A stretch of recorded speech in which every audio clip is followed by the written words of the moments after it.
Oui, donc pour finir donc j'ai pratiqué le métier de commercial pendant 26-27 ans et puis après j'ai créé ma propre entreprise et mon entreprise en fait a pris la plume des patrons sur les réseaux sociaux et donc c'est un truc qui est assez facile à faire, c'est juste chronophage, c'est-à-dire que les patrons n'ont pas le temps d'assurer une présence continue et donc on leur a proposé un travail de sous-traitance et donc on vend du travail qualitatif. Et donc moi mon rôle chez Estocada, j'ai repris en fait le métier que je préfère le plus, c'est-à-dire vendre. Et donc, je vends les propres services d'Estocada. Et de temps en temps, je reprends la plume pour écrire des bouquins et donner, en tout cas, écrire mes convictions par rapport à mes croyances sur les. C'est bien des croyances, hein, donc c'est des convictions. C'est rien n'est, comment dire, vérifié de manière scientifique. Mais donc, en fait, je les argumente. Et donc, comment dire, être connu d'avance accélère la vente et déjà mon troisième bouquin sur le sujet.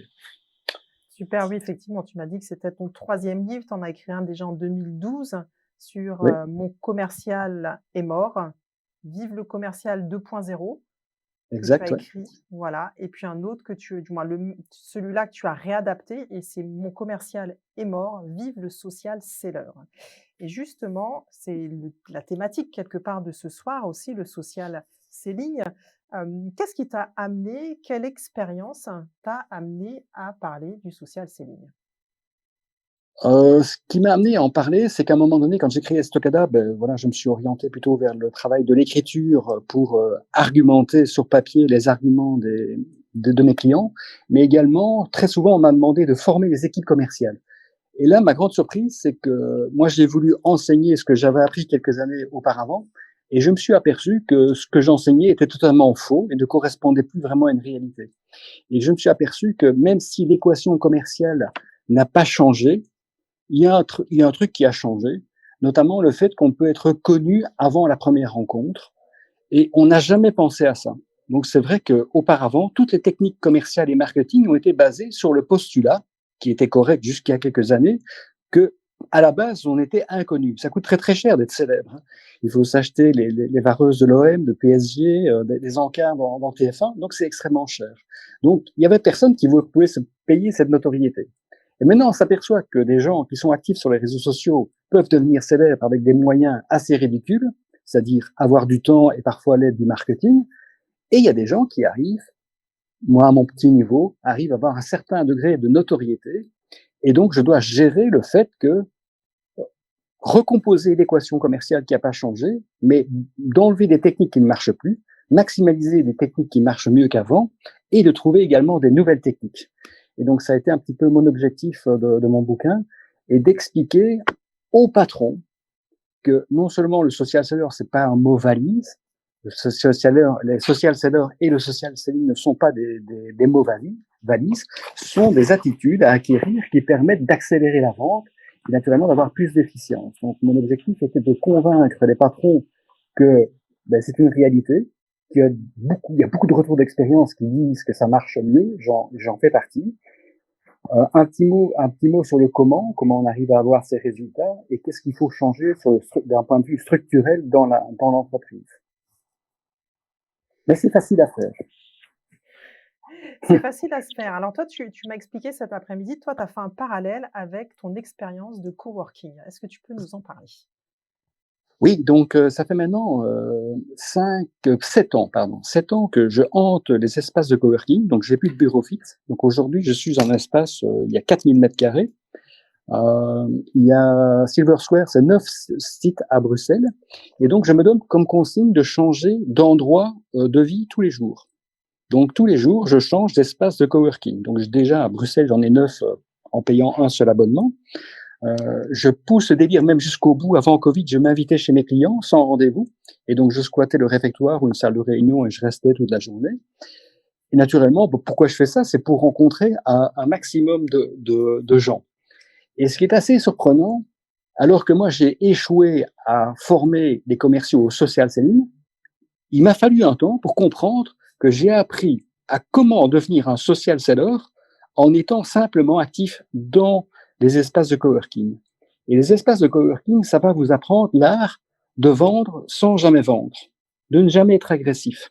Donc ici, Silver Square, encore une fois, 9 espaces de coworking, j'ai accès à près de 3000 personnes qui hantent les locaux. Je rencontre au moins 3 ou 4 personnes différentes par jour. Aujourd'hui, j'en ai rencontré 5 que j'avais jamais rencontrées, avec qui, j'y ai dialogué.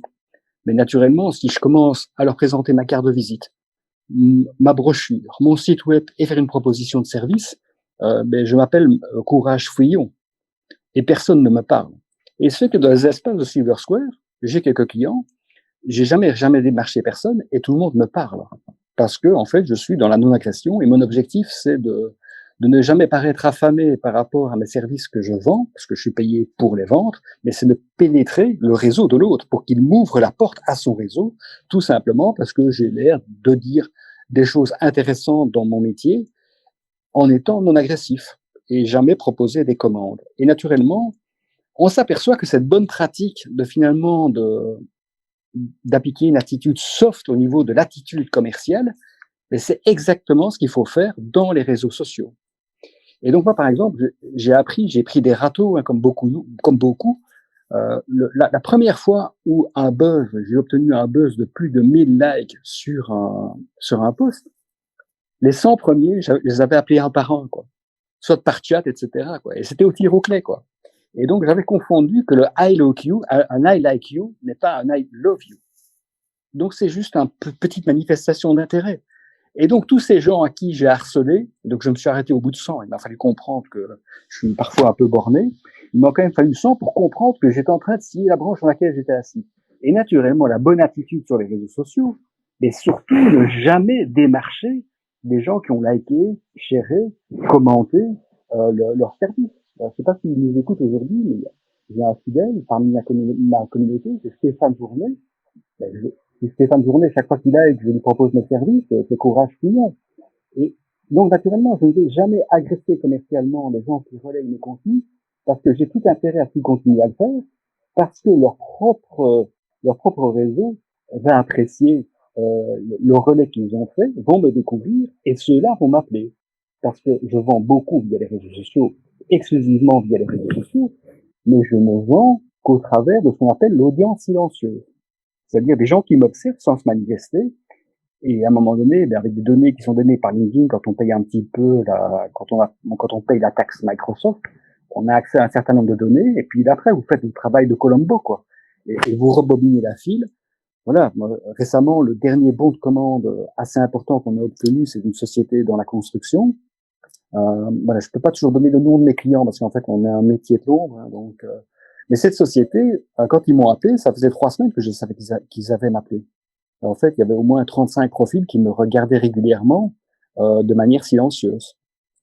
Et je savais qu'il se passait quelque chose. Donc moi-même, j'essayais de trouver le chemin. Et en fait, ils ont été plus rapides que moi. Ils m'ont trouvé. Ils ont trouvé enfin mon numéro d'appel pour m'appeler. Et naturellement, c'est devenu une commande. Et donc, le coworking, c'est assez étonnant. Donc maintenant, moi, je dis aux gens qui veulent encore que je forme les gens au social selling, je suis très transparent. Je dis, écoutez, je veux bien le faire, mais vous ne me donnez aucun objectif. Parce que je sais que l'objectif, à la fin, c'est rien. Loïc Simon va probablement confirmer s'il monte sur la scène. J'ai participé avec Loïc Simon et d'autres à beaucoup de projets de formation. Le taux d'adhésion, c'est-à-dire des gens qui exécutent et qui exécutent ce qu'on a transmis, c'est 2%. Donc après, quand vous avez géré un budget de 45 000 euros et qu'il y a 2% des gens qui le font vraiment, vous avez quand même un problème par rapport à qui vous l'avez vendu, ou à qui vous l'avez vendu. Et donc, vous n'êtes pas dans une position de upselling. Par contre, moi, je dis à mes clients, mais simplement offrez des abonnements, des espaces de coworking à vos commerciaux, encouragez-les à hanter ces bureaux. Il n'y a aucune bonne raison de rester dans les bureaux. En fait, ils connaissent déjà tout le monde, quoi. Et dans les espaces de coworking, encore une fois, je ne travaille pas pour Silver Square. Je ne vends pas des abonnements Silver Square. Il se fait que bon, j'aime bien la marque, l'équipe qui est là, etc. Et je la connais particulièrement bien parce que ça fait 5 ans que je suis dans ces locaux, enfin ces différents locaux. Mais j'ai accès à près de 3000 personnes et des gens qui sont très très différentes. Et donc j'apprends à ne pas vendre tout en vendant mes services à des gens pour qu'ils parlent de moi ailleurs. Et c'est dans la pratique. Donc ne formez pas les gens, mais achetez-leur offrez-leur des abonnements coworking et les gens vont se former tout seuls et ils vont comprendre immédiatement. J'en parle également dans mon bouquin.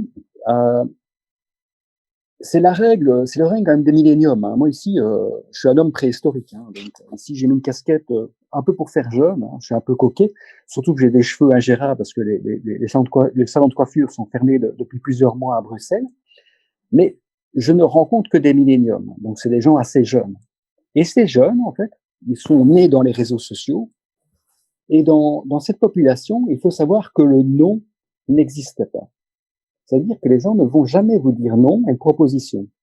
Ils vont dire oui, ça m'intéresse, et puis arrive le non, mais pas maintenant. Et donc, naturellement, ce qu'ils désirent, c'est garder le contact avec vous. Vous leur avez proposé leur service, mais après, il faut s'empêcher ensuite de les relancer s'ils n'ont pas donné une intention de vous acheter. Et donc, il faut ce que j'appelle, moi, tirer à blanc.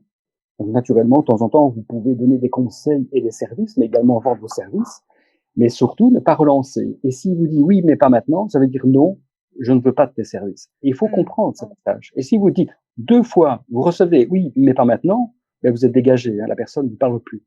Et donc là, c'est la manière de comprendre en fait c'est quoi le networking. Il faut également savoir que le networking auparavant, des gens qui en faisaient beaucoup, moi j'ai toujours beaucoup networké, mais quand j'étais bon, régulier, j'en faisais maximum 4 par an, 4 par mois.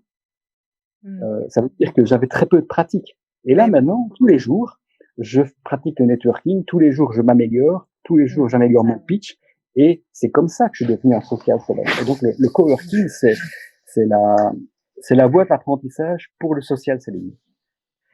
Super. Bah, tu sais, quand tu as évoqué Loïc Simon, il a demandé à monter sur la scène, donc je veux bien l'entendre par rapport à tout ce que tu viens de dire, parce que je pense qu'il y a beaucoup de liens entre ce que tu dis et les pratiques, que préconise, Loïc. Loïc, tu as envie de partager, quelque chose avec nous là? La première chose que je voulais dire, c'est que je vous enjoins à lire le petit opuscule qui a été écrit par Philippe, là son troisième livre, parce qu'il est facile à lire, il est rapide à lire, et le fond est très important pour les directions commerciales, les dirigeants commerciaux, les directeurs généraux.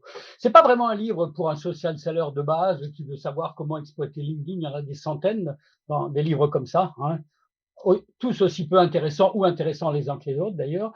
Mais là, c'est vraiment un livre sur le côté stratégique. Quelle doit être la posture qu'on adopte sur les réseaux sociaux? Et je trouve que le titre Être connu d'avance accélère la vente est parfait. Ça fait 6 ans qu'on travaille ensemble avec Philippe, ou 5 ans et demi que je le connais. C'est un des premiers à être venu au Social Selling Forum. Et on s'est un peu nourri l'un l'autre, avec d'autres personnes, bien entendu, et on partage absolument sur ce sujet-là, en tout cas, le même avis. La seule différence, c'est que moi, je suis jamais allé dans le coworking, j'ai jamais participé à des espaces de coworking. Donc, c'est pas comme ça que moi, je me suis fait connaître d'avance et j'ai appris à faire du networking. C'est plutôt au travers du Social Selling Forum, un événement que j'organise depuis 5 ans et j'en ai fait 77 jusqu'à présent. Philippe sera là d'ailleurs la semaine prochaine, le 14. Vous pourrez le voir également en live. Voilà. Et c'est plutôt comme ça. Mais par contre, le côté être connu d'avance, c'est pour moi le plus important et ce que beaucoup de dirigeants commerciaux, malheureusement, ne comprennent absolument pas. Ce qui fait que quand on fait des formations, en fait, dans les grandes et moyennes entreprises, généralement, on pisse dans des violons, en fait, pour être très clair, hein. C'est-à-dire que ça ne sert strictement à rien. Et depuis des années. Et c'est pas parce que c'est Philippe ou moi-même qui faisons ce genre de formation ou d'initiation. Philippe appelait ça de la conscientisation, hein. J'utilise de temps en temps également ton terme, Philippe, maintenant, hein. C'est pas pour autant que ça marche, hein. C'est pas parce que c'est nous plutôt que des cadors du sujet. Dans la plupart des grandes et moyennes entreprises, les formations, elles ne donnent rien en termes d'efficacité commerciale derrière, hein. Je rappelle, le social selling, c'est la manière d'utiliser les réseaux pour vendre, les réseaux sociaux pour vendre et pour se vendre, pas juste pour s'amuser. Et dans ce contexte-là, je rejoins tout à fait ce qu'a dit Philippe. Voilà, Loïc Simon, je m'arrête parce que sinon je pourrais parler 10 heures aussi. Merci Loïc. Moi, je m'interroge, par rapport à ce que déjà vient de nous partager, sur cette première partie, Philippe de Liège. Est-ce que, par exemple, toi, Éric Blot, sur, les speakers, tu as l'impression que cette notion d'être connu d'avance, accélère, la vente, des conférenciers sur ton catalogue, par exemple? Ça évoque 2 points pour moi, Aude. C'est le premier point, c'est que en effet, un conférencier connu, beaucoup plus facile à vendre pour moi qu'un illustre inconnu, même si, le fond peut être remarquable. J'ai une chose en moins à prouver quand, la personne est connue et que la notoriété est bonne. Et ça évoque une deuxième chose, c'est que c'est beaucoup plus facile pour moi de dire du bien d'un conférencier inconnu et du coup d'en parler le premier avant que lui-même se présente au client, plutôt que ce soit à lui de faire le premier pas en disant je suis un très bon conférencier sur tel sujet.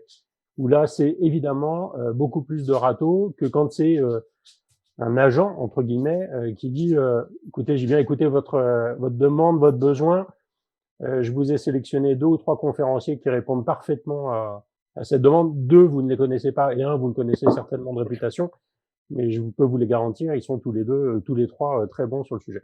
Donc je rejoins l'analyse de Philippe et de Loïc par là même de mon côté professionnel.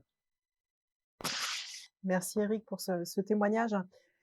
Donc effectivement, on l'a bien compris là, hein, Philippe, le coworking, c'est une excellente, merveilleuse expérience pour commencer à être connu d'avance et finalement, tout à l'heure, tu me partageais le fait que oui, mais parfois quand on est connu et qu'on est reconnu, parfois on est surpris.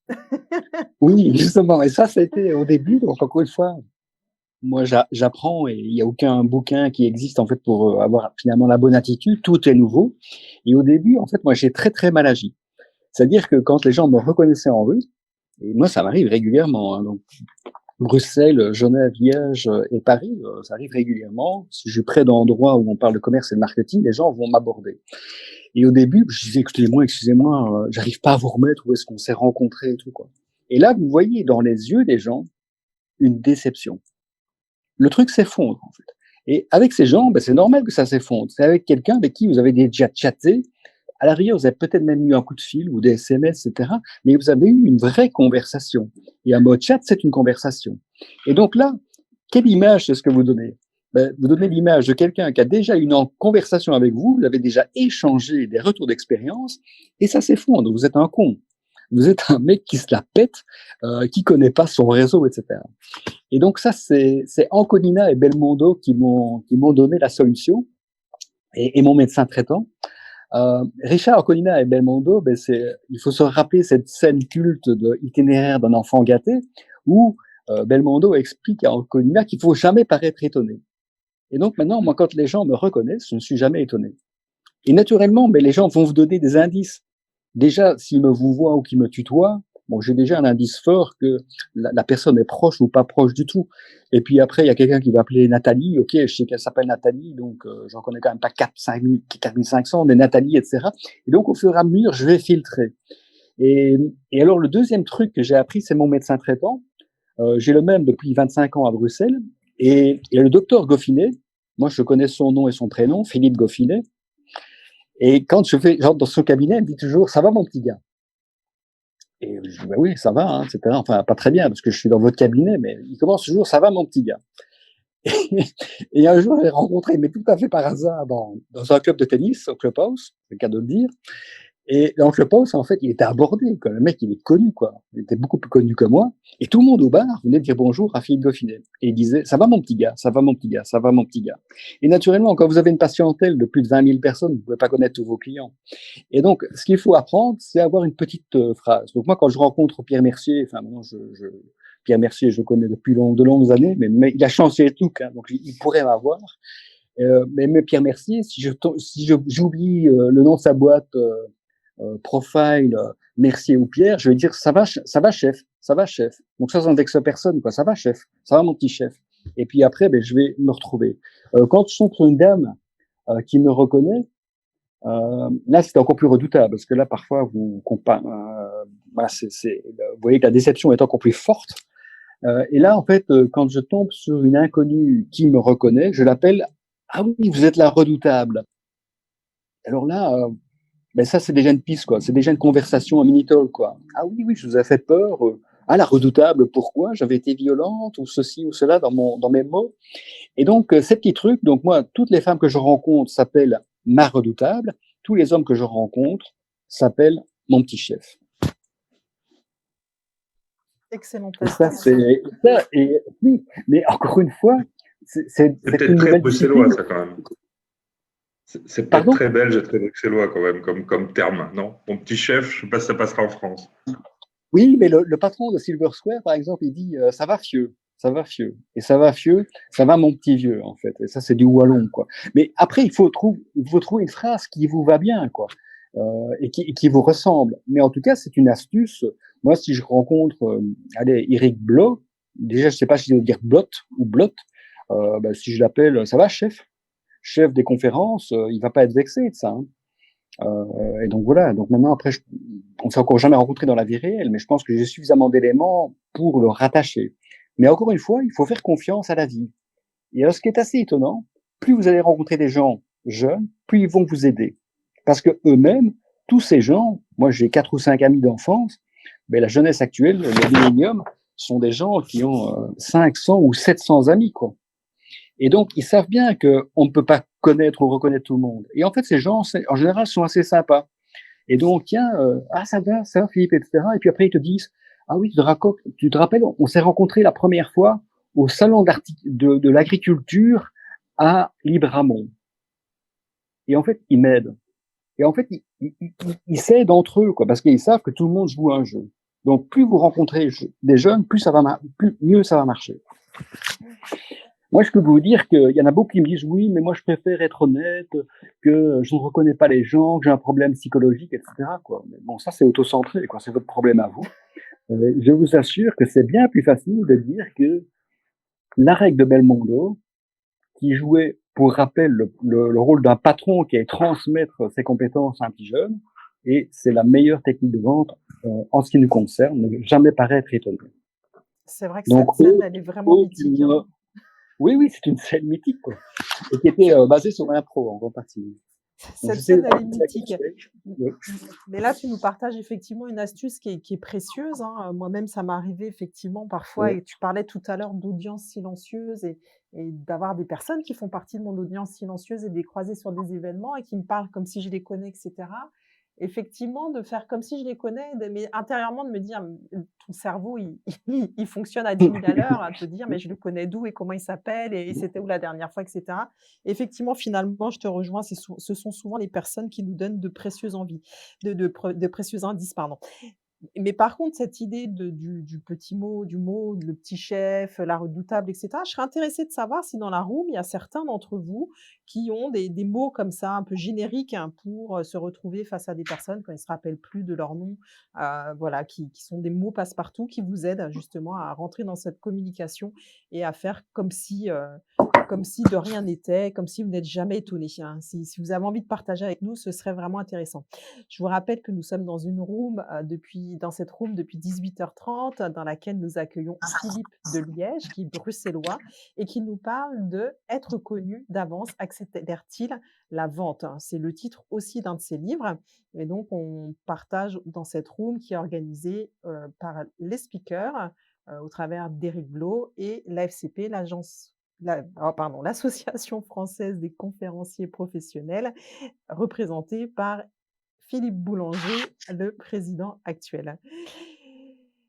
Donc surtout, hein, vous êtes là, nous sommes dans le participatif et nous serons ravis de vous accueillir si vous avez envie de partager avec nous certaines de vos clés aussi supplémentaires, hein, parce que évidemment, vous avez le droit aussi de venir confronter vos idées si elles sont différentes de celles de Philippe. On est là justement pour amener de la réflexion. Aussi, là, tu parlais beaucoup des milléniums. Tu parlais aussi tout à l'heure de la préparation, de l'analyse des besoins dans ce domaine en tant que social seller. Qu'est-ce qui a changé aujourd'hui? Oui, alors ce qui a changé, c'est tout le monde le reconnaît ça, hein. C'est que on a suffisamment d'informations avant de rencontrer le client pour le connaître parfaitement. Et donc, des questions un peu bateau, dans quelle entreprise travaillez-vous, dans quel secteur, qu'est-ce que vous vendez, quel est votre cœur de métier, etc. C'est toutes des questions, en fait, qui sont accessibles à tout le monde. Et tout le monde sait, et bon, voilà, il y a des gens qui le font beaucoup mieux que moi, mais je vais rebondir sur Loïc Simon, c'est le pape de ce que j'appelle le pitch inversé. Et donc, c'est quelqu'un qui est capable de se présenter en présentant sa boîte, mais en représentant la boîte qu'il a compris en fonction des informations qu'il a récoltées. C'est ce que j'appelle, moi, le pitch inversé. Et donc là, c'est déjà apporteur de valeur, quoi. Ça veut dire que vous arrivez déjà avec un préconstat de ce qu'il pourrait avoir comme douleur, alors que le gars n'a pas encore, ou la responsable n'a pas encore identifié les problèmes qu'elle avait ou qu'il avait, et que vous arrivez déjà avec un prémisse de solution, parce que vous faites gagner du temps. Et donc ça, il n'y a aucune contestation par rapport à ça. Donc tout le monde le sait. Est-ce que les gens le pratiquent encore très très modérément? Moi, ça m'arrive régulièrement de rencontrer des commerciaux. C'est arrivé avec l'ancienne patronne de Proximus, c'est l'équivalent d'Orange en France, CEO, en dessous d'elle 15 000 personnes. J'accompagne un commercial qui a rendez-vous avec Madame Leroy, et je lui pose justement la question, quoi. C'est Dominique Leroy, et je lui demande dans la voiture, est-ce que c'est une dame ou un monsieur, Dominique Leroy? Et le commercial ne le savait pas, quoi. Waouh. Donc il a rendez-vous avec Dominique Leroy, ça a été fixé par le télémarketing, il va rencontrer un patron de 20 000 personnes, il a une chance dans sa vie, et il ne sait même pas si c'est un homme ou une femme, quoi. Ou alors il n'a même pas imaginé qu'une femme pouvait être à ce pouvoir, hein. On aurait pu même imaginer ça.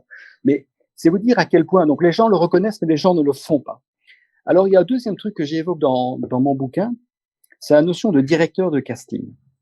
Et ça fait déjà 5 ans que je le répète, quoi. Et je ne vois pas beaucoup d'applications. Donc les gens maintenant me contestent moins l'idée. Au début, les gens étaient dézingués. C'est quoi directeur de casting? Le dernier gros bon de commande que j'ai obtenu, c'est ce qu'on appelle un upselling ou un cross-selling. Donc, on vend déjà dans un compte où je suis blindé de toutes parts. La qualité est très très bonne. Et puis après, on a un nouveau département qui s'intéresse à notre service. Et je vois que cette personne à rencontrer est un Irlandais bon teint qui manifestement ne parle qu'une langue dans sa vie, c'est l'anglais, et probablement avec un gros accent irlandais. Je regarde dans son parcours que le gars est hyper diplômé, quoi. Donc je pense qu'à l'âge de 26 ans, ce mec avait 4 bac plus 5, quoi. C'est un génie. Et après, je m'aperçois que ce gars n'a travaillé que dans des grands comptes. Ok, c'est un lead, hein. Donc il est qualifié, il y a de l'argent, il a besoin de nous, il veut qu'on prenne sa plume. Et puis je me suis posé la question, est-ce que je suis vraiment dans ma position, toi Philippe de Liège, qui a un niveau bac plus 2 encore avec beaucoup de problèmes pour l'obtenir, bac plus 3, si on extrapole un petit peu, toi qui n'as qu'une expérience dans le monde des PME ou des très petites entreprises, quelle est ta légitimité pour dire ce qu'un grand patron doit faire? Et toi qui parles anglais comme une vache espagnole, quoi. Est-ce que tu as le bon profil? Mais là, j'ai choisi Gauthier Bribosia. Gauthier Bribosia, c'est un de mes collègues. Il a le plus haut diplôme de Belgique dans ce qu'on appelle les hautes études commerciales. C'est l'école Solvay. Il a travaillé à Los Angeles et à Dublin. Il rêve de ne parler qu'en anglais et écrire en anglais. Et il n'a travaillé que dans des grands comptes. Maintenant, il a changé de vie, il est devenu consultant et il travaille un petit peu pour moi et pour d'autres. Donc, j'ai envoyé Gauthier Bribosia, qui était beaucoup moins connu de moi, mais en fait, j'ai fait un travail de direction de casting. Et donc, en fonction de la personne à rencontrer, j'ai envoyé la meilleure ressource. C'est quand même un bon de commande en une rencontre d'une demi-heure de 22 000 euros, quoi. Moi, je pense que si j'avais été, peut-être que j'aurais conclu, mais peut-être en 5 ou 6 fois, ou pas du tout, quoi. Et donc, j'ai ravalé ma cravate, quoi. Honnêtement, encore une fois, c'est dans un compte existant, hein, donc ma qualité est prouvée à tous les étages, hein, et je suis connu à tous les étages, hein. Mais j'ai choisi le meilleur profil pour dealer. Ça, c'est un premier élément. Alors, un troisième, oui, Oui, vas-y, oui, continue. oui, oui. C'est Il y a un, parce que il y a, oui, il y a un deuxième élément, mais qui est complémentaire, c'est l'analyse du niveau hiérarchique. Là, je peux citer, parce que donc, on travaille pour plusieurs divisions, donc j'ai eu la chance de rencontrer le numéro 1 de HGC. Naturellement, moi, j'ai pas fait l'erreur, donc je savais que c'était en effet un homme, et puis après, je savais qui était à la réunion, etc., quoi. Et là, on n'a jamais eu autant d'informations quand il y a un rendez-vous qui est planifié, de qui est autour de la table, quoi. Et naturellement, mais je suis arrivé super armé, quoi. Quelle est ma chance de rencontrer pour un gars, là, HGC, c'est le numéro 1 mondial du verre, hein. Ils sont plus gros que Saint-Gobain. Hein. C'est une société belgo-japonaise. C'est vrai que Saint-Gobain est numéro 1 au niveau européen, mais au niveau mondial, c'est HGC. Quel est mon potentiel de rencontrer une deuxième fois dans ma vie cette personne-là? Donc naturellement, j'ai préparé ce rendez-vous presque pendant 3 semaines, quoi. J'étais super armé. J'ai fait une intervention de 7 minutes, mais c'était du truc, c'était de la dentelle, quoi. Et donc j'étais en plein respect de la qualité des gens qui allaient m'écouter, quoi. Et j'avais pas une deuxième chance de faire une bonne première impression, quoi. Alors ici, qu'est-ce que je vois? Quand je rencontre un patron, je lui dis: «Tiens, est-ce que tu vérifies un petit peu la qualité des gens, que tes clients, que tes commerciaux vont rencontrer, et une fois que tu as qualifié de savoir le niveau hiérarchique de ces gens-là, qu'as-tu fait, quoi? Est-ce que tu as accompagné ça avec un pré-sales? Oui, mais ça je fais après, on voit s'il y a un besoin et tout, sinon on va perdre de l'argent». Mais non, en fait, tu es un imbécile, quoi, désolé, hein. Tu as suffisamment d'informations pour faire directeur de casting et pour, améliorer encore plus ta première prestation en fonction du poids hiérarchique de la réunion. Et il n'y a jamais eu autant d'informations. Et là, pour l'instant, un directeur commercial, il s'occupe de l'aval de la vente. Oh, le commercial a bien travaillé, on lui donne ses bonus. Il n'a pas bien travaillé, on l'engueule et on lui dit que les autres font mieux. Mais il n'y a aucun directeur commercial qui travaille sur l'amont, c'est-à-dire avant la vente, parce qu'il y a beaucoup d'informations. Voilà, ça c'est un petit peu la teneur de mon livre à ce niveau-là. Je suis un peu moins contesté, hein, depuis quelques années. Effectivement, moi je pratique, hein, ça. Aller chercher l'information avant les rendez-vous, c'est précieux. C'est un peu comme les conférenciers, hein, connaître son public avant d'intervenir sur scène, c'est précieux parce que, ça permet d'adapter justement notre discours, à l'auditoire. Il y a Joanne qui est montée sur scène, hein, qui souhaitait intervenir. Bonsoir Joanne. Bonsoir Aude, merci. Bonsoir à tous. Oui, j'ai levé la main effectivement au moment où Aude, tu posais la question il y a, je pense maintenant 5-10 minutes, donc je suis un petit peu en décalé sur le- l'eau qui a coulé depuis dans la conversation. C'était quand tu demandais est-ce qu'on a des tips, hein, si j'ai bien suivi, quand Oui, on oublie le prénom de quelqu'un. tout à fait, c'est ça. Alors, j'ai un petit truc, mais c'est plutôt en contexte de cocktail. Je trouve que c'est rare qu'on oublie le prénom de quelqu'un quand on est en face à face, en train de prendre un café. Donc, ça peut être un atout. Moi, ce que je fais souvent, imaginons on est avec quelqu'un et on a oublié son prénom. Je regarde s'il n'y a pas une autre personne, soit que je connais autour, et auquel cas, je dis: «Tiens, est-ce que tu connais Philippe?» Et là, je m'approche de Philippe et puis je le présente et je le laisse se présenter. Et lui, il dit son prénom. Enchanté Philippe, moi c'est Franck. Et comme ça, on l'entend à ce moment-là. Et si jamais il y a personne que je connais, bah, je regarde quelqu'un et je fais un peu en mode social. Bonsoir, enchanté. Est-ce que vous vous connaissez? Et dans l'élan, bah, généralement non. Et là, pareil, je les laisse se présenter. Enchanté, Franck. Et là, du coup, voilà, c'est un moyen d'entendre son prénom. Donc ça, c'est un petit tips. Et le second, je trouvais très intéressant ce que disait Philippe sur euh, je dirais, l'intention de créer une connivence, une sensation de familiarité avec quelqu'un assez rapidement. J'utilise pas de surnom style petit chef ou salut patron. C'est pas forcément mon style. Peut-être qu'un jour j'y viendrai. Mais ce que j'essaye de faire, notamment quand je suis avec un client ou quelqu'un que je rencontre, c'est de me dire, peut-être que sans le savoir, on a un ami commun. En fait, je fais comme s'il connaissait quelqu'un de ma famille.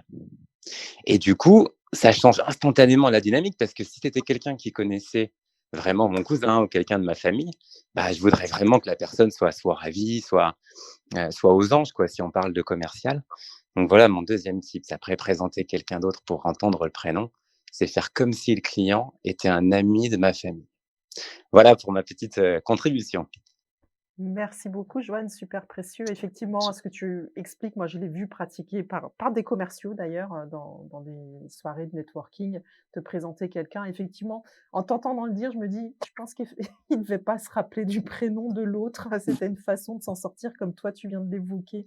Merci beaucoup. Plaisir. Alors, petit commentaire au passage, si tu m'entends bien, Aude. Oui, bien sûr. Alors moi, j'ai vu pratiquer aux États-Unis beaucoup par mes partenaires américains. Et en fait, la traduction que ça pourrait être en français, c'est comment ça va, beau gosse. Donc, et donc c'est extrêmement flatteur. Et d'ailleurs, il y a un de nos partenaires conférenciers qui est un spécialiste qui m'appelle toujours comme ça. Donc à chaque fois maintenant, je me pose la question, est-ce qu'il se rappelle de moi? Mais évidemment, il se rappelle de moi. Et c'est devenu tellement une habitude chez lui. Et en fait, le côté très intéressant de ça, c'est qu'effectivement, il n'y a pas de risque d'être à côté de la plaque, parce qu'en fait, on valorise quelque part la personne. Mmh. Et puis alors, si on continue un peu plus loin, alors ça passe très bien en anglais, mais ça passe beaucoup moins bien en français, mais tu as une mine superbe aujourd'hui. Le problème, c'est qu'on ne sait pas si c'est tu ou si c'est vous, si on ne se rappelle pas de la personne. Donc en anglais, ça marche. En français, c'est un petit peu plus difficile. Donc quelquefois, ça nécessite effectivement d'avoir engagé une conversation avec la personne. En période Covid, c'est un peu plus compliqué, bonne mine. C'est exact. C'est exact. Ça dépend pour qui. C'est vrai que la question du tutoiement et du vouvoiement en France, ça peut vite mettre sur des rails dans une direction. Et je suis toujours admiratif de ceux qui tutoient très rapidement avec tellement de douceur que ça passe bien. Je crois que c'est une habitude et justement, on en parlait tout à l'heure avec Philippe, on se connaissait pas en préparant et très rapidement, au bout de, je crois, d'1 minute, on s'est tutoyé. Et je crois qu'effectivement, plus on a cette habitude de tutoiement et plus c'est facile, hein, effectivement, dans les relations, dites commerciales et autres, pour, créer ce lien, un peu plus intime quelque part. Oui, alors en même temps, si tu veux, il y a quand même une question de culture. C'est vrai que, étant résident belge maintenant, les Belges ont le tutoiement extrêmement facile aussi, hein, ce qui est quand même beaucoup plus difficile en région parisienne. Oui, enfin, c'est lié aussi, le problème, en fait, c'est que le vous n'existe pas chez nos amis néerlandophones. Et donc, c'est vrai que, voilà, moi, je suis toujours très choqué quand un flamand commence à me tutoyer, parce que je le trouve très grossier, quoi. Mais il faut quand même faut jamais oublier qu'il est dans une autre langue, hein. Donc, il a été élevé, le français, sa deuxième langue maternelle. Enfin, sa deuxième langue. Pas maternelle, c'est sa deuxième langue. C'est pas sa langue maternelle, je vais y arriver. Donc voilà, il faut un petit peu. Mais je trouve que c'est assez puissant, parce qu'en général, les gens commencent à me tutoyer, à me vouvoyer. Donc voilà, je suis très à l'écoute au début. Donc s'ils me vouvoient, bon voilà, je connais, il y a quand même une distance. Voilà. Je me dis que c'est pas un gars ou une dame avec qui j'ai chatté pendant des heures. Comme l'a dit Aude, si j'avais eu un chat de plus de 3 minutes avec elle, on serait passé en mode tutoiement. Donc je trouve que c'est plutôt une force plutôt qu'un problème. Maintenant, je rejoins ce que Philippe a dit. En Belgique, on est vite dans le tutoiement. Mais voilà, nous, on se moque toujours de l'autre communauté. C'est à cause des Flamands, encore une fois, pour cette fois-ci. Mais en tout cas, moi, je vois que Philippe nous a donné l'autorisation de dire comment ça va, beau gosse.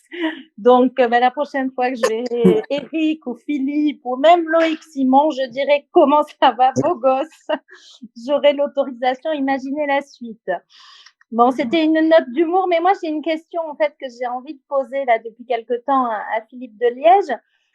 Dans l'ouvrage intitulé Mon commercial est mort, vive le social seller 2.0, je m'interroge sur ton intention, en fait, l'intention qu'il y a derrière et le sens de mon commercial est mort. Et j'aimerais bien que tu nous en dises plus, moi habituée au marketing et au commercial aussi.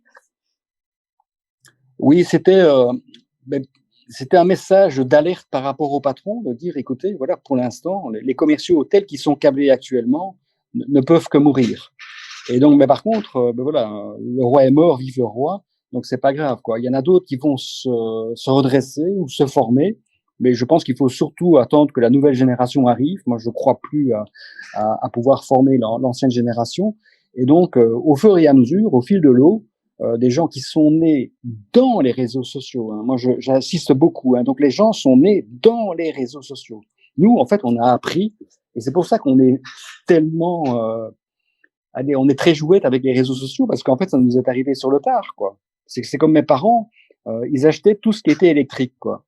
Robots électriques, la vaisselle, etc. Enfin, tout ce qui était électrique, ils achetaient, quoi. J'ai jamais compris, quoi, alors qu'ils en avaient pas besoin. Et en fait, ces gens ont vécu sans électricité. Et on voit que les jeunes, ils vous parlent, oui, les Facebook, c'est pour les vieux, Instagram, on n'est jamais là-dessus, c'est des croyances. Mais non, c'est pas vrai. En fait, ils sont dessus, juste qu'ils n'en parlent pas, quoi. Pour eux, c'est leur électricité, quoi. C'est notre Internet à nous, quoi. Nous, c'est normal, quoi. Pour eux, c'est normal. Donc, ils sont nés dans les réseaux sociaux. Et donc, je pense qu'en effet, malheureusement, les commerciaux qui refusent de grandir, comme dans toutes les professions, et de s'adapter à l'existant, ben oui, c'est cruel, mais ils vont disparaître et ils vont mourir. Par contre, si vous pratiquez le commerce en embrassant les réseaux sociaux et en comprenant les nouveaux enjeux et les nouvelles techniques, la vente est beaucoup plus facile qu'avant. Donc, la vente n'a jamais été aussi vivante que maintenant.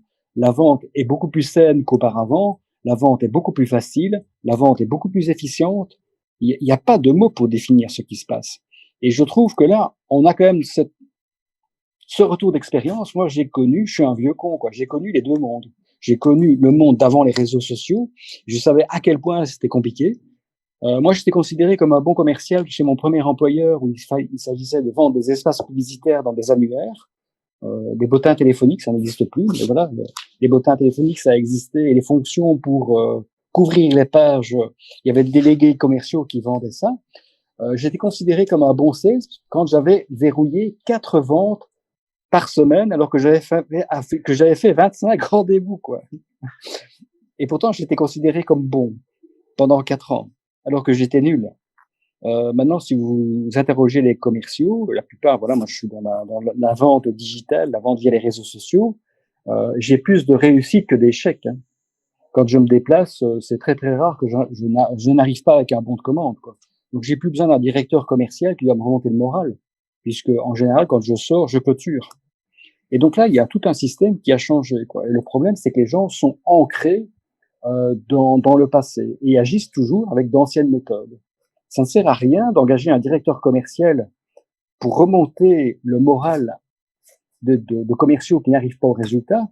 S'ils n'arrivent pas au résultat, c'est parce qu'ils font comme avant. Donc voilà, s'ils ont envie de faire comme avant et se ramasser des baffes à hauteur de 25%, enfin 75% par rapport au nombre de visites, c'est complètement con, quoi. Et donc, moi, mon expérience personnelle, c'est que j'ai divisé par 6 le nombre de visites pour l'acquisition d'un bon de commande. Donc, la plupart des gens que je rencontre me signent un bon de commande lors d'une première rencontre. Auparavant, il me fallait 5 à 6 visites. Et la deuxième chose, c'est que j'ai augmenté la taille mon premier bon de commande. Et donc, auparavant, c'est la première fois qu'ils me rencontraient. On se rencontrait 4 ou 5 fois. Et puis finalement, pour me faire plaisir, et puis finalement, parce que j'avais des bons arguments, parfois, ils allaient me commander 1500 €, quoi. Donc, j'avais même pas de quoi rentabiliser tout mon parcours, mon investissement commercial pour qu'il se transforme en client. Et maintenant, ma moyenne facturation, premier bon de commande, est à 15 000 € en une visite. Alors, moi, je comprends pas, quand on arrive avec un taux d'efficience, que les gens ne le font toujours pas, quoi. Donc moi, j'ai jamais eu autant d'arguments aussi forts. Mais par contre, voilà, il y a l'inertie du passé et l'inertie de l'encadrement qui a toujours fait comme ça, quoi. On rencontre un peu directeur commercial de 24 ans qui gère une équipe commerciale. En général, on rencontre un type de 55 ans qui explique ce qu'il faisait lui quand il avait 25 ans et il explique comment le faire avec les nouveaux outils alors que toutes les techniques ont changé. Et donc là, c'est pour ça que les 3 bouquins que j'ai écrits, en tout cas surtout le 3e, est écrit à l'attention des patrons. Le 2e, comment dire, la redoutable, je suis désolé, j'ai oublié votre prénom, donc je vais vous appeler la redoutable, la dernière questionneuse, c'est le 2e a plutôt été écrit pour convaincre et expliquer aux commerciaux comment devenir un social seller, alors que les commerciaux ne lisent jamais. Donc voilà, c'est ça. J'ai perdu 1 an d'écriture à écrire pour des gens, pour un public qui n'existait pas. Donc je suis fier du bouquin, mais par contre, il n'a jamais été lu par les gens qui auraient dû le lire. Par contre, le 3e, j'ai été un peu plus ambitieux, donc j'ai décidé de parler aux patrons. Donc maintenant, si les commerciaux veulent le lire, ils sont bienvenus, ça me fera des ventes, et je pense qu'ils peuvent le comprendre. Mais à la base, c'est de proposer le déclic et dire punaise, quoi. Il est quand même grand temps de réfléchir. Et maintenant, il faut savoir que le Covid a quand même accéléré le mouvement. Hein, donc, même si je fais partie aussi des gens qui ont beaucoup souffert de Covid, par rapport à mes convictions commerciales, je pense que c'est quand même une très belle opportunité pour accélérer le mouvement vers ce qu'il faudrait faire. Mmh. Merci Philippe. Est-ce que j'ai J'espère que répondu Claude à la sera. question de Claude? Voilà, maintenant j'ai mon copion. J'ai mon copion, en fait, sur mon Claude la redoutable. Voilà, c'était la redoutable, non, tout à fait répondu, nous sommes en phase. Juste sur un point, moi je crois encore de nos jours à la formation des directeurs commerciaux au niveau des réseaux sociaux et du social seller. Voilà, j'y crois profondément.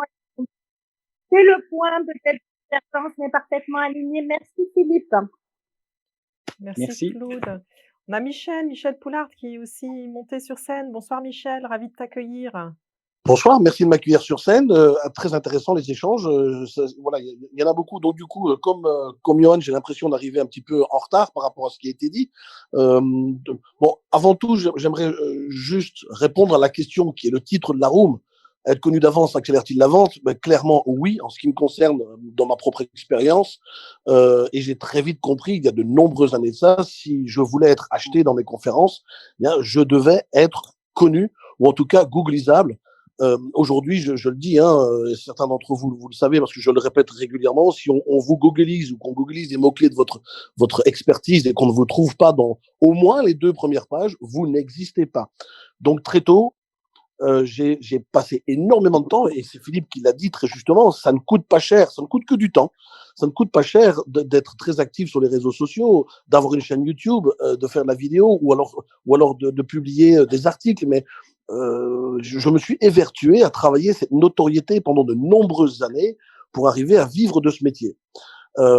Ensuite, deuxième point, c'est ce qui m'a fait monter sur scène à la base, c'était cette fameuse question, si j'oublie le nom de quelqu'un, quels sont vos tips? Moi, j'en ai pas. Alors, en fonction des enjeux qu'il y a, bien entendu, mais en général, quand je ne reconnais pas quelqu'un, eh bien, je l'assume, vraiment. Je l'assume, ça peut paraître peut-être étrange pour certains d'entre vous, mais voilà, je ne vois pas pourquoi il devrait y avoir un type pour se souvenir d'un nom de quelqu'un, sauf s'il y a un enjeu extrêmement fort, c'est un directeur, un patron, un acheteur, on s'est rencontrés, mince, la bourde, je me souviens plus de son nom. Là, à ce moment-là, je me rapproche de l'un de ses collaborateurs ou de quelqu'un qui connaît son nom et je lui demande de me le dire. Mais grosso modo, quand je me souviens pas de quelqu'un, je m'excuse platement, avec un sourire, en disant, écoute, excuse-moi, mais je rencontre effectivement énormément de gens, je ne sais plus qui tu es. Et la façon de le dire, ça passe bien, mais en même temps, ça me met en phase avec moi-même.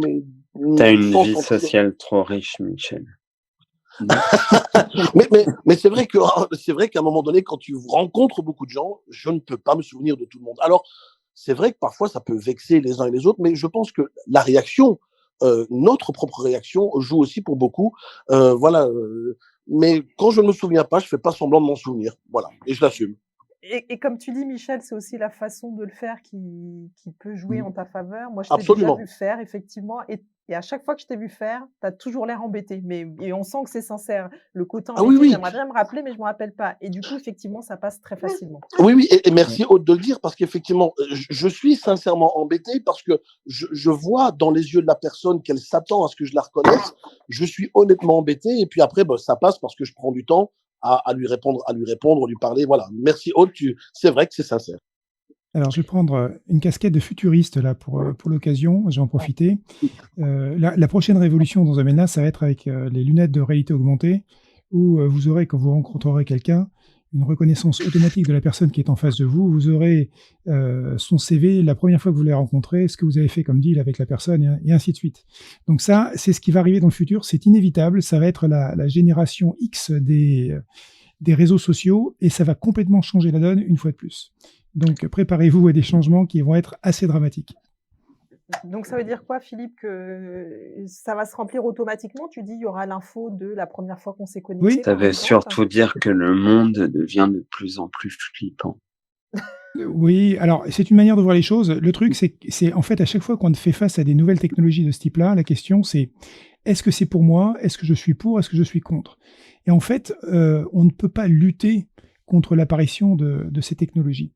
Donc, dès l'instant où vous êtes face à quelqu'un qui va arriver avec ce type de technologie en poche, en fait, devant les yeux, effectivement, la caméra des lunettes à réalité augmentée va reconnaître la personne en face de toi et va te dire qui c'est automatiquement et quelle est ta relation avec la personne, voire évidemment la fameuse question clé qui a été posée tout à l'heure par par Johan, quelles sont nos relations communes. Tu vas savoir quelles sont les relations communes que tu as avec la personne. Éventuellement, quels sont les intérêts de la personne. Ça peut aller très loin. Et ça, on est à peut-être 5-10 ans de ça en termes de technologie.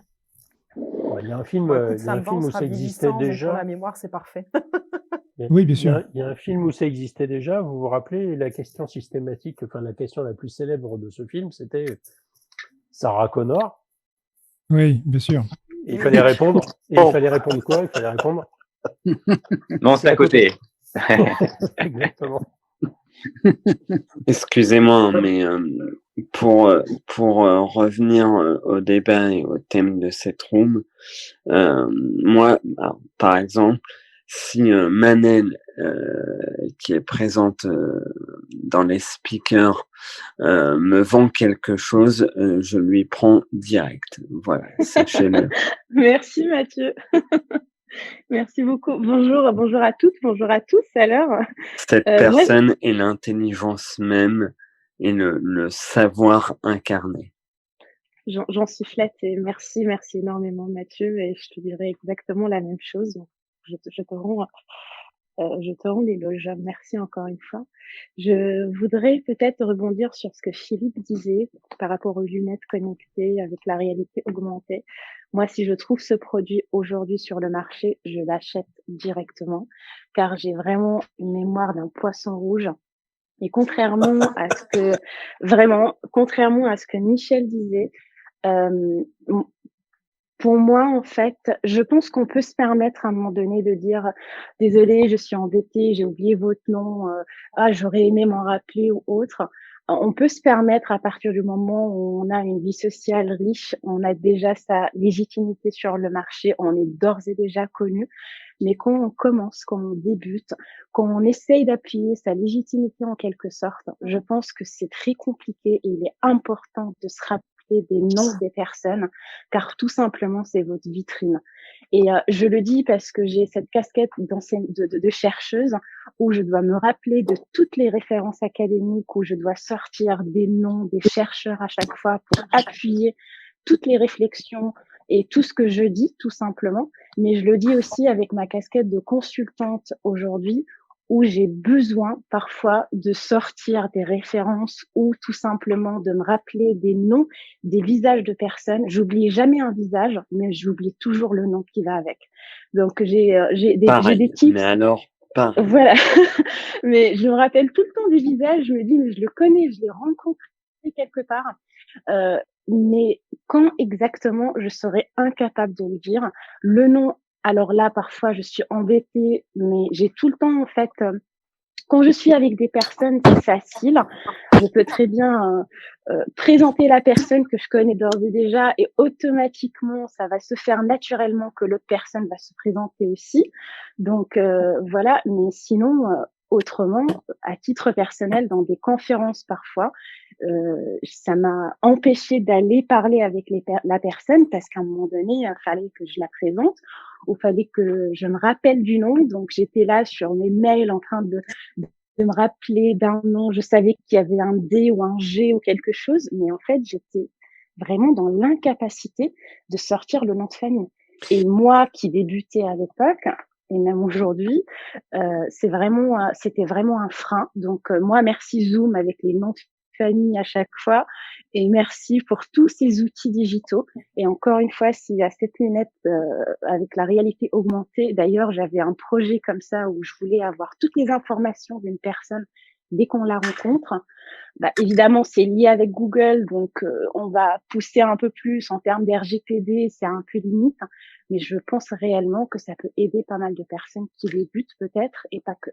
Cela dit, moi, je préfère demander et redemander à la personne son nom plutôt que d'avoir ces lunettes qui me font flipper. Mais comme quoi, Manel, on a au moins un point de divergence. C'est peut-être notre premier. C'est ce qui fait la richesse, Mathieu. Mais exactement. Pendant que je t'écoute, Manel, je me souviens d'une chose. Autant je vous ai donné mon avis par rapport aux gens que je. Et c'est pas de la draguer, Michel. Non, pas du tout, et surtout pas en public. Non, il y a ma femme qui risque de m'écouter, t'es fou. Non, mais là où Manel a raison, c'est que nous nous sentons valorisés quand on sait que quelqu'un reconnaît notre nom. Si je reviens dans les années, mes années fastes de commercial, de cadre commercial, je reconnaissais les prénoms, je reconnais à la voix les prénoms de mes clients et le fait de dire leurs prénoms, ils se sentaient valorisés. Alors, c'est vrai effectivement que si on peut se souvenir des prénoms, c'est toujours favorable psychologiquement. On a toujours l'impression d'être important aux yeux de notre interlocuteur si on reconnaît son nom. Moi perso, effectivement, ces lunettes, moi je trouve ça sensationnel. En tout cas, moi je suis un geek. Hein. Philippe, lui, c'est l'expert, mais moi, j'adore vivre dans l'époque où on vit aujourd'hui. Et pour moi, chaque nouvelle découverte est une jouissance, une joie et peut-être même une possibilité d'évolution pour notre vie, dans le confort, dans nos relations. Moi, je trouve ça fantastique. Donc, ne crions pas au drame ou au diable quand on voit des nouvelles technologies. Moi, je pense que ces lunettes pourraient être intéressantes. Je suis d'accord avec toi, Manel. Moi, ça me fait penser vraiment au film de Tom Cruise, Mission Impossible, quand à chaque fois il mettait des lunettes juste pour connaître toutes les informations sur son ennemi. Et je me C'est souviens génial. quand j'étais petite, C'est je génial. voyais ça, je me disais, mais j'aurais tellement j'aurais tellement aimé avoir des lunettes comme ça solaires où j'ai toutes les informations sur les personnes. Voilà. Après, encore une fois, faut pas Ok. questionner l'RGPD. Là, on est en train de hacker la conférence de Philippe, donc Ouais, on va c'est revenir au ce que sujet j'allais principal. dire. Voilà. Merci. Merci. Juste pour quand même, il y a sur Zoom, il y a Oui. Pierre Mercier qui nous partageait l'info quand même, juste pour conclure sur cette thématique, que la compagnie aérienne JetBlue utilise déjà la reconnaissance faciale pour éliminer les cartes d'embarquement. Voilà, donc on y est déjà dans cette technologie. Philippe, tu parlais de 5 à 10 ans, mais effectivement, on est Ouais, en train d'y arriver. Il y a déjà des choses qui existent. Ah, mais là, oui. Ok, j'arrête là parce que sinon je peux en parler 3 heures, donc il n'y a pas de souci. Oui, je sais. Et puis il y a Samuel qui a été squeezé parce que Mathieu, Mais entre pas autres, du tout. Ah, pardon, je suis un petit élément perturbateur. Mais pas Bon. du tout. J'ai pas du tout été excusé parce que Ah, j'ai ça va suivi alors. ça avec Bon sang, vraiment Samuel. avec Donc je rappelle passion.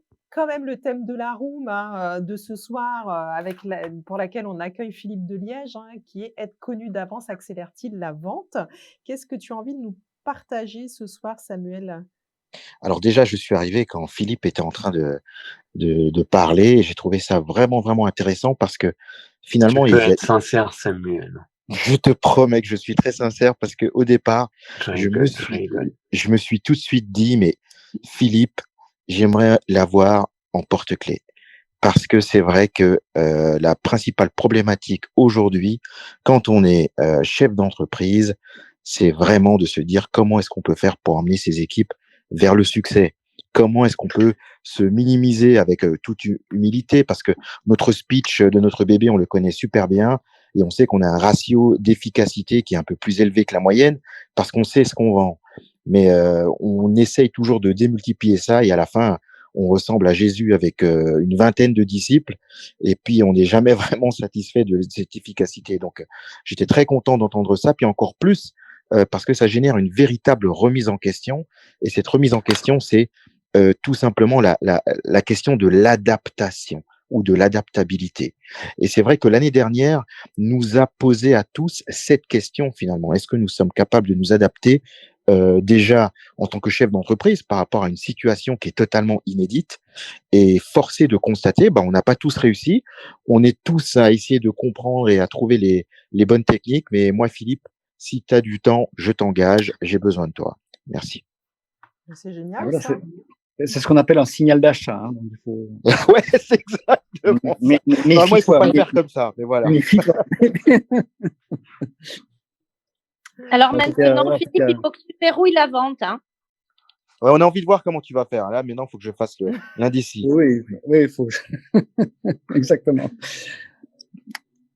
Alors, qui reprend la main, Aude ou moi Oui, toi, c'est peut-être. Est-ce que tu as envie de compléter Oui. par rapport à tout ce qui a été Mais dit? j'aimerais bien, en tout cas, ce qui est assez riche, c'est que vous voyez que je pose le problème, mais tout le monde a déjà des réponses. Là, par exemple, Michel a dit, oui, moi je reconnaissais pas les gens et j'étais honnête. J'ai pratiqué comme ça très très souvent. Le résultat n'était pas si mauvais. C'est juste qu'à un moment donné, je me suis dit, tiens, comment je peux gommer cette déception dans l'œil que je perçois, alors que j'ai fait tout ça pour améliorer l'acte de vente et de ne pas provoquer justement des déceptions. Et donc voilà, ça c'est un truc. Moi, je vise toujours pour le entre guillemets pour le mieux. Alors, par contre, je vais vous décevoir. Cette anecdote, en fait, je ne la mentionne pas dans mon bouquin. Ça me permet d'introduire le sujet et d'indiquer, en fait, que si toutes les étapes changent et la première est changée, il y a beaucoup de chances que les autres étapes se modifient. Alors là, autant pour directeur de casting, je reçois moins comment dire, de lances ou de flèches dans mon dos ou des battes de baseball dans la tronche quand j'ose dire ça. J'ai encore pas mal de rebelles au niveau de ce que je dis, au niveau de l'analyse des besoins. Et c'est vrai que là, pour le moment, il y a encore pléthore de consultants, de gourous, de formateurs qui forment les commerciaux à analyser les besoins d'une entreprise comme avant. Et naturellement, oui, il faut toujours le faire si vous n'êtes pas connu d'avance. Mais par contre, si vous êtes connu d'avance, comme c'est le cas de Philippe Deliège, comme c'est le cas de Pierre Mercier, comme c'est le cas de Loïc Simon, comme c'est le cas de Patrice Lobignac, comme c'est le cas d'Éric Bloch, tous ces gens, en fait, qui ont déjà une certaine notoriété, on ne s'attend pas à ce qu'ils viennent poser des questions ouvertes et puis fermées, arriver dans un trajet commercial un peu pépère, quoi. En fait, ces gens attendent quasi un numéro. Et ça paraît prétentieux, mais moi, je le vis quotidiennement. Et donc, quand je suis invité, les gens me disent, tiens, oui, mais Jean, j'ai vu votre démo, votre schéma sur YouTube. On aimerait bien que vous présentiez votre schéma sur YouTube, quoi. Oui, mais vous l'avez déjà vu sur YouTube. Ah oui, mais on veut notre schéma à nous, quoi. Mais ça va être le même schéma, quoi. Et en fait, je caricature un petit peu, mais c'est que les gens, ils veulent vivre un live. Donc, en fait, vous êtes éditeur de CD, enfin, auparavant, etc. En fait, ils ont vu ça, ils ont vu le modèle gratuit, mais en fait, ils s'offrent une présence. Et il en est tellement convaincu que votre graphique, votre dessin est tellement merveilleux qu'il a invité beaucoup de personnes, quoi. Et, et toutes ces personnes, vous pensez qu'elles vont être satisfaites pour vous poser des questions et attendez d'être un petit peu l'inspecteur Colombo pour obtenir des réponses. Mais non, en fait, ils s'attendent à avoir quelqu'un qui arrive avec une vision, un angle dans son secteur d'activité. Donc, ils s'attendent à quelque chose de plus. Encore une fois, si vous êtes connu d'avance, si un commercial qui a jamais fait un seul acte pour être connu d'avance, il va se planter, quoi. Il va être considéré comme un imbécile qui a rien compris à la vente. Donc, pour des gens qui sont entrés dans ce cheminement de faire ce qu'il faut en termes de marketing de notoriété, peuvent transformer l'analyse des besoins. La deuxième chose, c'est que est arrivé, on croyait que ce truc allait arriver dans le domaine de l'université, dans l'univers de la pédagogie, où on parle de classe inversée, qui est un fantasme. Hein. Les quelques fois où je vais donner des conférences à l'université, c'est comme avant, quoi. Donc les gens s'informent pas avant, etc. C'est un truc qui n'existe pas au niveau de l'enseignement. Par contre, ça existe en entreprise. Donc là, vous rencontrez des patrons, 5 à 6 personnes qui sont réunies pour vous écouter. Ces gens ont déjà un point de vue très très fort sur ce qu'il faut acheter. Et ils sont déjà mieux armés que vous, quoi. Et en fait, ils vous mettent sur le grill, quoi. Et donc, c'est pour ça le principe de la classe inversée, c'est le professeur qui répond aux questions des élèves qui se sont formés ailleurs. Et là, vous rencontrez en fait des patrons qui ont fait leur devoir, ils savent exactement et ils vont en fait vous challenger. Et donc, non seulement il faut faire un petit numéro, mais également être le mec qui est capable de répondre à toutes les questions et peut-être de s'être fait accompagner par toutes les personnes qui sont capables de répondre à toutes les questions, des plus basiques aux plus expertes. Et ça change également le paradigme. Alors encore une fois, je dis que cette technique n'existe encore une fois, que pour les gens qui sont connus d'avance. Il y a une troisième chose qu'il faut maîtriser, et c'est assez nouveau, parce qu'auparavant, parler du prix, c'était impoli, on mettait ça à la fin, vous inquiétez pas, c'est pas si cher que ça, blablabla, on parlera des prix. Et en fait, on avait tendance à nous former à ne pas dévoiler le prix et que ce soit un happy end au niveau du prix, quoi. Alors que c'est la chose la plus stupide qui soit. Puisque à un moment donné, vous êtes invité pour faire une démonstration qui est pertinente, qui est déjà reconnue comme pertinente, ils veulent leur numéro, vous répondez bien aux questions, et naturellement, vous n'aurez pas l'écoute si les gens ne savent pas à quoi ils pourraient s'engager. Et donc, il faut très rapidement, ce que j'appelle, moi, baliser le périmètre financier de la solution. Et très rapidement, moi, quand j'explique mes choses, je dis, écoutez, dans le secteur d'activité, pour arriver là, que ce soit avec moi ou avec d'autres, etc., je cite mes concurrents, vous êtes en annuel, c'est une sortie caisse entre 7 et 15 000, quoi. Et après, d'après ce que j'ai analysé chez vous, on est plus proche de 12 000, quoi. Mais quand vous parlez à un patron, il sait, à ce moment-là, vous n'avez plus avoir des objections fausses barres, puisqu'il sait déjà à quoi il va être confronté. Et donc, Par contre, si vous ne définissiez pas le périmètre financier, ben, il vous écoute pas, quoi. Ou il a peur d'être trop emballé. Ou alors il va avoir des questions n'importe quoi pour ne pas vous acheter parce qu'il a peur du prix que ça pourrait coûter, quoi. Donc c'est 3 éléments. Voilà, vous êtes bon, quoi. Vous avez une vision sur le marché. Vous devez transmettre ce que vous avez fait infuser sur les réseaux sociaux. Deuxième chose, c'est après être le sachant et être capable de répondre à toutes les questions pas sur place. Et la troisième chose, très important, définir le périmètre financier afin d'accélérer la vente. Et là aussi, c'est très nouveau, quoi. Et encore une fois, moi, quand j'assiste à des formations de vente classique, on est toujours dans l'ancien périmètre.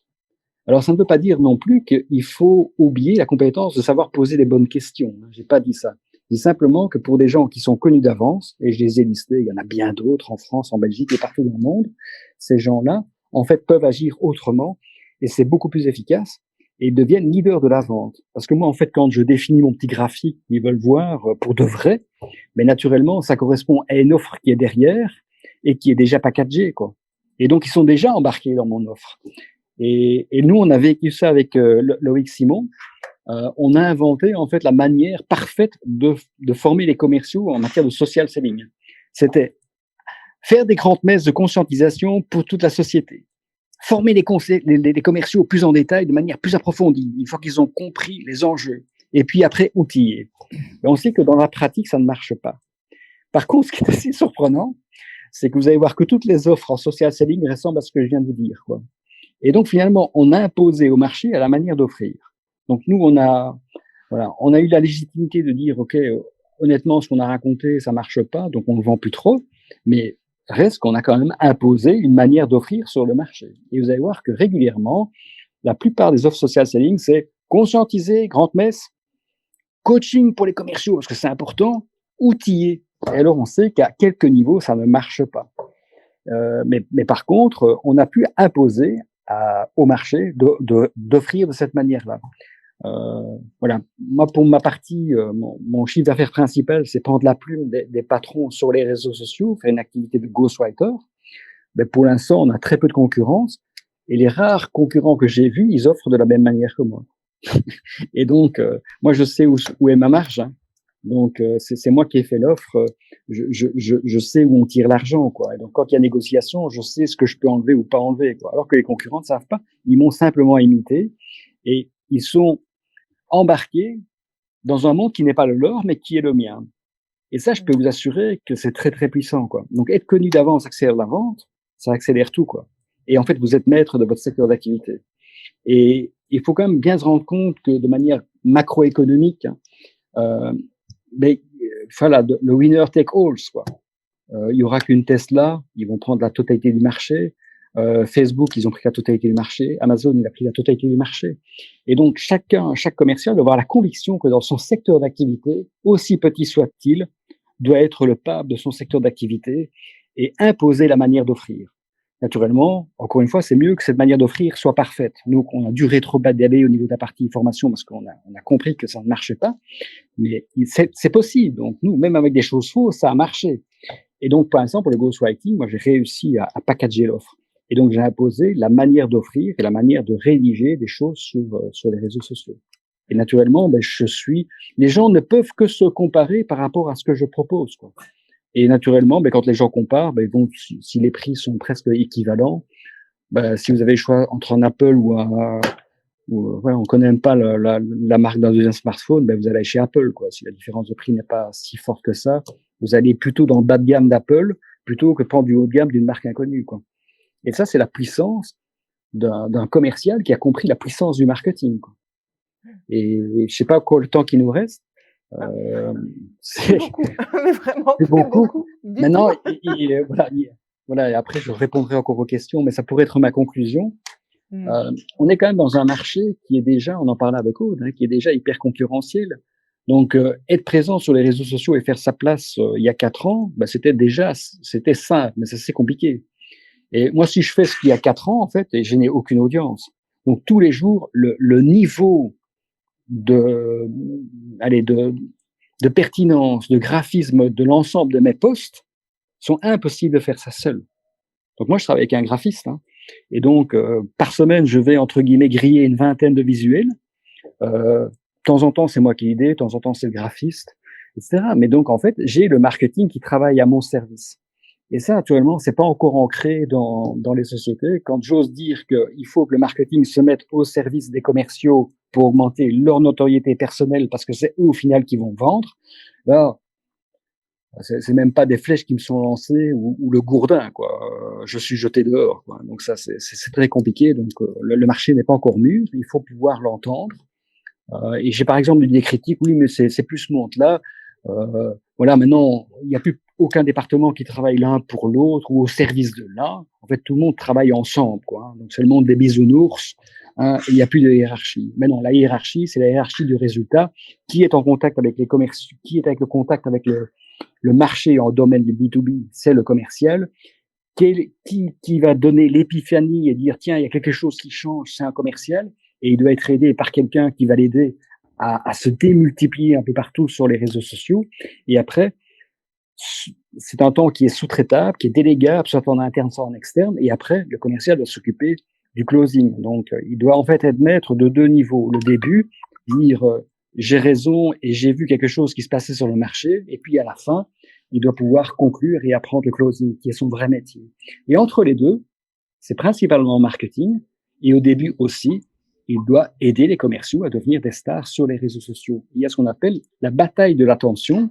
Et autant il y a 3 ans, c'était assez facile, autant maintenant, je pense que c'est devenu impossible de transformer une star, quelqu'un sur les réseaux sociaux, si c'est pas une star dans la vie réelle. Hein, donc si c'était déjà une star, c'est très facile. Mais si c'est quelqu'un qui n'a aucune notoriété à la base, s'il n'est pas aidé par des budgets marketing, c'est impossible. Ça, c'est mon avis. Bon, je suis désolé, je me vends à la fin. Merci beaucoup Philippe de Liège. Donc, pour qui vous pourrez retrouver son livre, j'imagine, sur Amazon. Être connu d'avance accélère-t-il la vente? Et vous pourrez aussi retrouver l'ensemble de cette room sur la chaîne YouTube de l'Association française des conférenciers professionnels pour les personnes qui sont arrivées en retard. Parce que franchement, ça a été une room passionnante. Moi, j'ai eu plaisir à la préparer, plaisir à l'animer, plaisir surtout à t'écouter, Philippe. Plein de pépites. Donc, je vais aller me procurer ton livre pour continuer à progresser. Je pense qu'on aura vraiment compris que l'expérience du coworking, tu as commencé là-dessus, est vraiment essentielle pour commencer dans sa stratégie pour être connu. Savoir aussi préparer ses rendez-vous, s'interroger sur qui on va avoir en face de soi. On a quand même cette chance d'avoir une multitude d'informations pour réussir à faire du commerce de manière vraiment intelligente et puis se faire accompagner aussi. Tu as conclu sur ça par rapport au marketing avec des graphistes, etc.